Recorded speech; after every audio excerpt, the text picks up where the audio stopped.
What is it? What alcohol is that? This is amaretto. Okay. Yeah. Are you Muslim? Yeah. Why are you doing that? That's why my cousin there.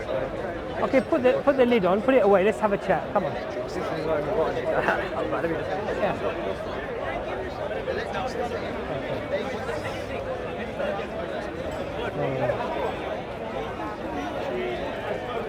Okay, come over here. Yeah. Come. So no, come over here. It's fine. So tell me a little bit about yourself.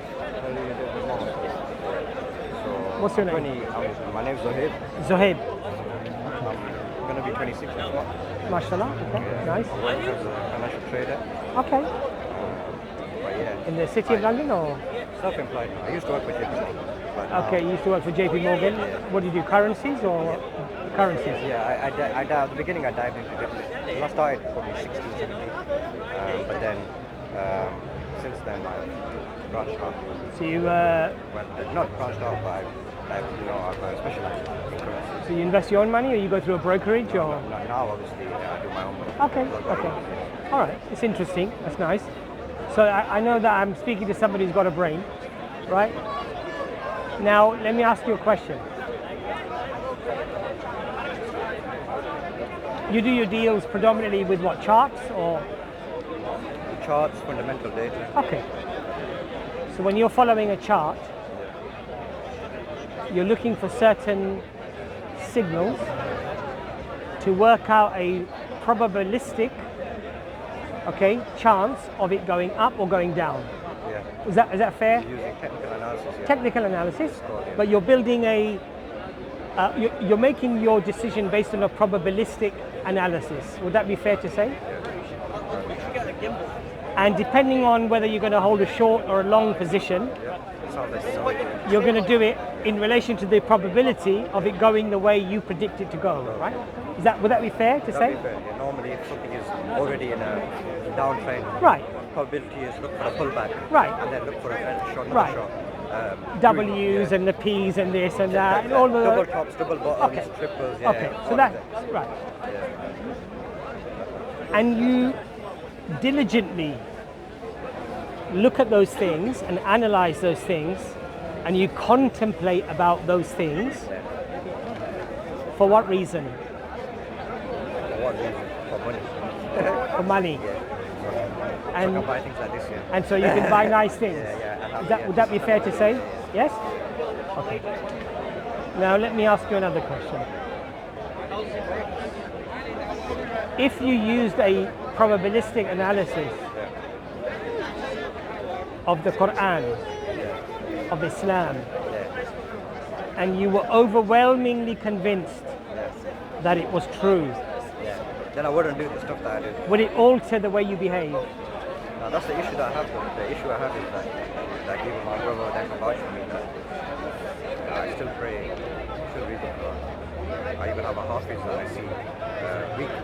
So you believe it's true? Yeah, so I learned the tweet and then my Kharij from him. He takes time out. He doesn't charge me anything. He just does it because I know him from the area he used to live in. He lives opposite. So he takes time out of his day, out of his week, and he does it for me. And I do that aside from that. I pray my 5 times a day. But what gets in the way of that, reading on time especially, like now he's in the read because he's clean. So he's Sorry, take it. Okay. yeah, he's in the read because he's clean. But obviously, because I've drank, what am I going to do? I'm going to do the same thing what I always do.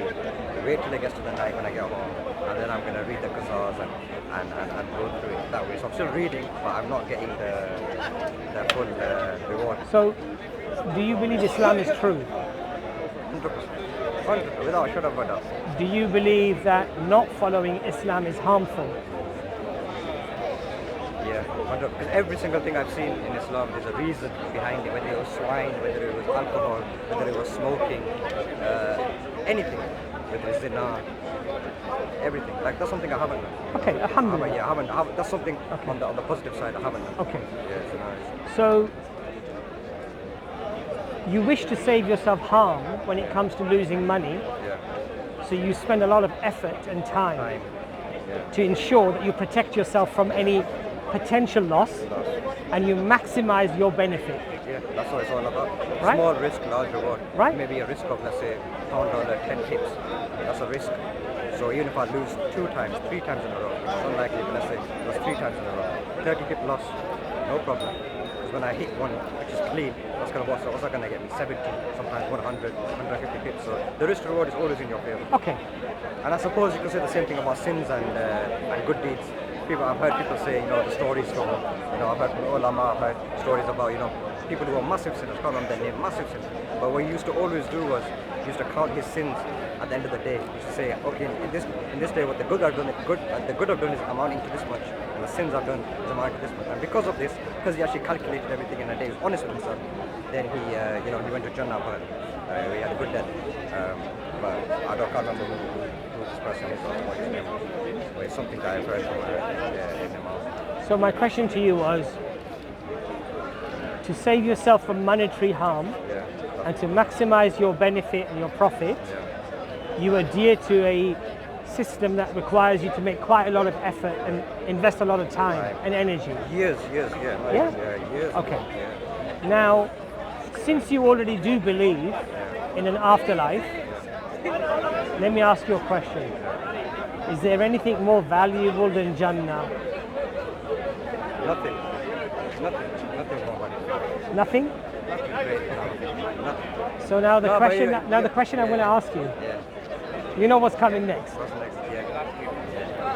Then if you are willing to strive with such a vigor and rigor to attain something that is much lower in value, why are you not doing it when there's something much higher in value that you could attain? Struggle.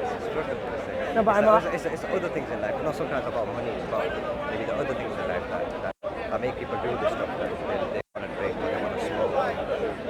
It's other stresses in life, it's not like, it might just be, everyone's different. Like to some people, what's major to me is very minor to somebody else. What's minor to them is incredibly major to me. So that's ultimately what caused me to do it. Because on that side of things,